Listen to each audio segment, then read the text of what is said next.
Tonight. So the national spin from Kathy Hochul's victory in New York's 26th congressional district is still going strong. House Speaker John Boehner admitted that Medicare indeed played a small role in the outcome, just a small one, he said. And Democrats continue to suggest that they might actually be able to win back the House on that very issue alone in 2012. Now, in Western New York, there's also fallout. Hochul's victory has bolstered Democrats' belief that they might be able to oust Erie County Executive Chris Collins this November. Before the special election in the 26th, Hochul's name was actually the strongest. She was the likeliest candidate for that seat. So you can imagine that my next guest was very happy on Tuesday night when she won. Mark Poloncarz is the Erie County Comptroller, and he is the Democratic candidate who is challenging Collins for county executive. He's joining us from Buffalo tonight. Thanks very much for your time, Comptroller. It's my pleasure to be here again, Liz. So the last time I saw you actually was on election night. We were at the Hochul headquarters. You were there along with pretty much every Democrat in Buffalo and Rochester, it felt like to me.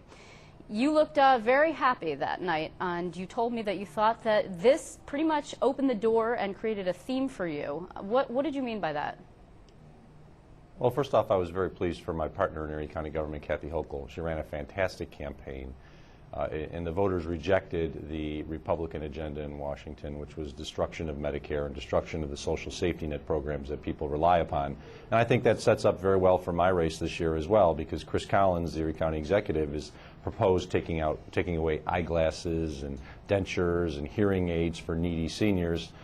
He's completely out of touch with the voters of Erie County, similar to what Jane Corwin was, and I'm very confident that as this year goes by, the people of Erie County are going to respond to my message just like they did Kathy Hochul's. Okay, what you're talking about actually is Medicaid. That's what you're speaking of when you talk about eliminating eyeglasses, dentures, hearing aids. That's actually has to do with counties' ability to pay for certain quote-unquote fringes, if you will, in Medicaid. Is that right?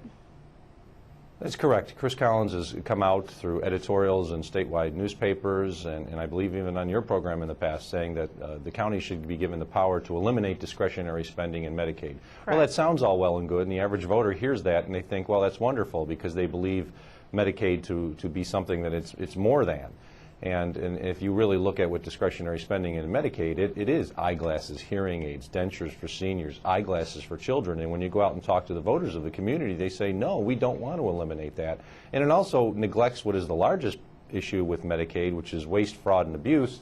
My office is doing an audit right now into Medicaid waste, fraud, and abuse, and the county executive didn't even want to assist me in that audit. Well, it took the control board that we still have in Erie County to basically bring him to the table to do that. Sure. And it boggled the mind why the county executive didn't want to do it in the first place. This is what the county executive says, though, and this is, and one might argue that it's probably a pretty standard response, is that your audits are in fact politically motivated. I mean, look, the bottom line is he's a Republican, you're a Democrat, you're now running against him, and so he probably could use that argument. You've seen that pretty much time-honored argument when any comptroller runs against any executive. That's a standard thing to say. But let's talk for a second about Medicaid. I mean, would you not argue that Medicaid costs are out of control? It is the largest spending block in the state. It's that and education. If you don't get those costs under control, which we saw in the state budget this year, the state's in trouble. I fully agree with you, and it's one of the reasons why my office is doing an audit. We're not looking at the county's provision of services. We're looking at the outside vendors who we believe are actually charging more than they should be to Erie County. Monroe County has entered into a program with the New York State Office of Medicaid Inspector General to go after this waste, fraud, and abuse in the program. And it's not on the county side, it's on the vendor side. Monroe County just received a $500,000 check from the head of OMIG for their participation in the recovery of over $2 million, the rest which went to the state and the federal government. We're not doing that in Erie County, and we should. Chris Collins wants to take away and strip eyeglasses from seniors on the Medicaid program. I want to go after pharmacists and other providers that are bilking the system. That's where we're going to save millions of dollars, not just a few thousands here and there. Let's talk for a second, though, about the differences in this race versus Kathy Hochul's race. I mean, part of the problem here is that you are trying to oust an incumbent. That is a very difficult and uphill task, first of all. And well, hold on. And second of all, he's got the Conservative Party endorsement, and at this point, it's looking like, you know, he's coming in pretty strong. Well, I would beg to disagree with that. He had let's put it this way, in 2007 he ran against an individual who had 4 lines, including the Conservative Party endorsement, and Chris Collins won that race handily. The people in the end vote for the candidate. They don't necessarily vote based on the lines, and if anything, Kathy Hochul proved that in the 26th Congressional District, because if it was based on the lines, Jane Corwin should have easily won this because she had the Republican and Conservative lines. I feel confident that as this year goes along, people are going to be responding to my message just like they did Kathy's. And this race is a lot closer than people think. This race is pretty much a dead heat at this point. Chris Collins might be just one of the least favored individuals in all of Erie County.